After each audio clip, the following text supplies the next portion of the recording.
Foram praticamente 3 meses de estudos e viagens. Isso sem contar o tempo de planejamento e confecção do barco.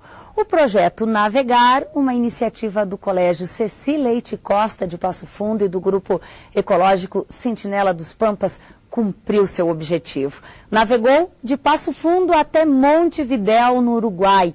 Eles fizeram um levantamento das águas do rio Passo Fundo até o Oceano Atlântico, catalogaram plantas e viram de pertinho a realidade do leito do rio.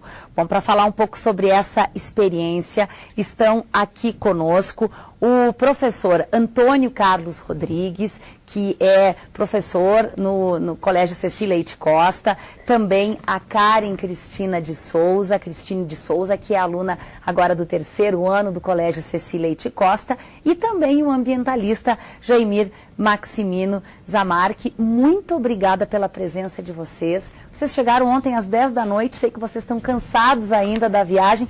Agradeço por aceitarem o nosso convite. Primeira entrevista que vocês dão depois da viagem, não é isso, professor? É isso mesmo. Bom, eu queria começar, professor, lhe pedindo para relatar um pouquinho do início dessa experiência, né?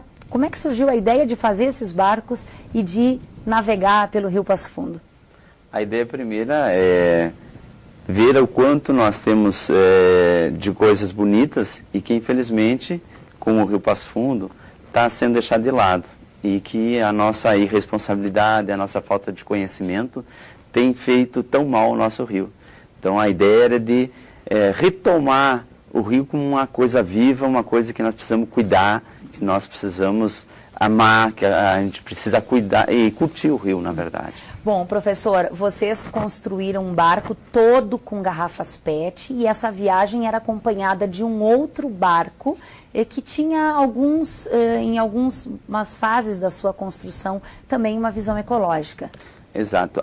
Eu acho que o projeto ele já saiu muito bem porque a gente construiu nós mesmos, professores e alunos, essa embarcação de PET. A ideia era utilizar materiais sustentáveis, né? Materiais que estavam indo para o lixo, e foi o que nós fizemos. Um segundo barco a gente fez com mais, digamos assim, com mais segurança, que ele é coberto de fibra de vidro, mas que tem isopor, que foi coletado também de vários locais, do lixo, tirado do lixo, e que foi colocado dentro desse barco. Então eram 2 embarcações, uma mais com apelo ecológico, né, taquaras, PET, elonado e madeira de construção, e outro da mesma forma, só que coberto com fibra. Um carro também acompanhava por terra esse trajeto.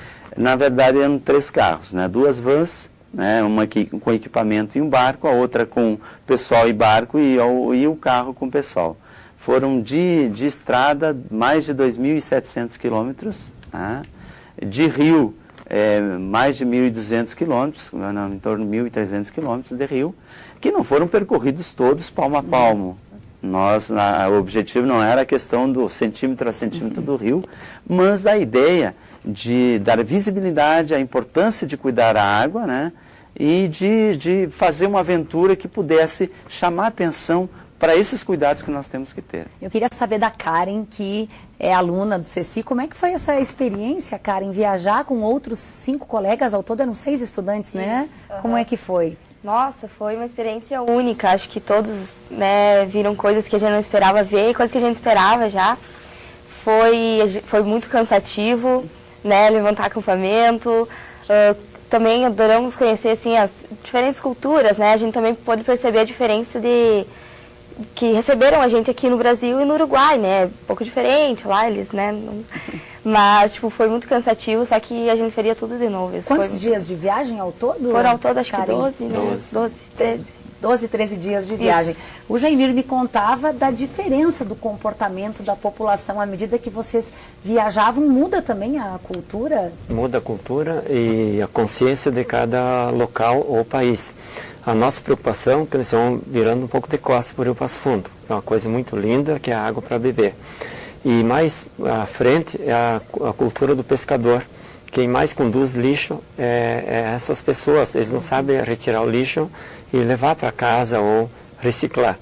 E mais nas fronteiras, nos países tipo Argentina, Uruguai, o lixo deles já é uma cultura diferente. É mais se ouvia lã de ovelha, eles dizem que quando abatem esses animais, atiram tudo para dentro do rio. Mas uma preocupação que mais fiscaliza e mais cuida, a gente percebeu que é a Argentina. É onde mais tem peixe, que lá estão muito preocupados que não existe mais o pintado. Mas ao lado brasileiro eles não estão se preocupando em cuidar, que nem nós, em grande massa geral, assim, gerais da comunidade, nós não estamos todos preocupados em cuidar do rio. E assim eles também estão tendo essas falhas. Nós temos que se organizar, se unir às comunidades e ter o cuidado. Muito cansada, Karen, ou repetiria essa experiência de novo? A gente estava comentando ontem, quando a gente chegou, que a gente só queria dar um oi, queria voltar de volta. De tão bom que estava. A gente estava, nossa, muito cansado, claro, mas iríamos de novo, acho que sem descanso, porque foi muito legal, assim, aprendemos também bastante conviver um com o outro, né? As pessoas são bem diferentes, mas... Você que pensa em ser médica veterinária, viu muitas espécies, Vimos, certamente, por essa a viagem gente até também. parou em alguns momentos na estrada, né? Para ver alguns animais, infelizmente, atropelados, e outros a gente pôde ver, assim, vivos. Rapidinho, assim. Professor, alguma curiosidade, algo de diferente que lhe chamou a atenção rapidamente aí, que você possa contar pra gente? Olha, a solidariedade dos povos ribeirinhos, das pessoas por onde a gente passava, porque em todo esse trajeto a gente também teve muita dificuldade, né? Essa solidariedade, felizmente, também dentro de Passo Fundo, porque esse projeto só foi possível com o auxílio, com a ajuda de muita gente, não só de quem estava envolvido diretamente com o projeto. Então... Bom, Jaimir, para a gente encerrar, que lição fica aí dessa viagem? Que mensagem é essa que vocês voltaram e se questionando, se provocando? Fica que quando a gente chegasse em Passo Fundo, que se formasse uma equipe, se formou. Que foi muito trabalhoso, a gente aprendeu muito com isso, se descobriu também, no geral, assim, as grandes usinas não é viável nesses rios, quem sabe os pequenos. A gente descobriu aquele sapo vermelho que está em extinção, a gente chegou a ver ele, fazer vídeos sobre isso, e que ele só sobrevive em média 150 metros dos seus locais. Muita experiência positiva. E o Uruguai, o assoreamento, as matas, nos preocupou, que o rio está se alargando e o pessoal está tendo essa preocupação. Você fala muito que em 70 anos nós não vamos mais ter água no rio Uruguai se continuar nessas proporções. Olha só. Bom, aqui teria muita história para contar, né? Obrigada, professor. Obrigada, Karen, ao Jaimir. Nem deu tempo de descansar e ver a família direito, né? Então, bom descanso para vocês. Obrigada.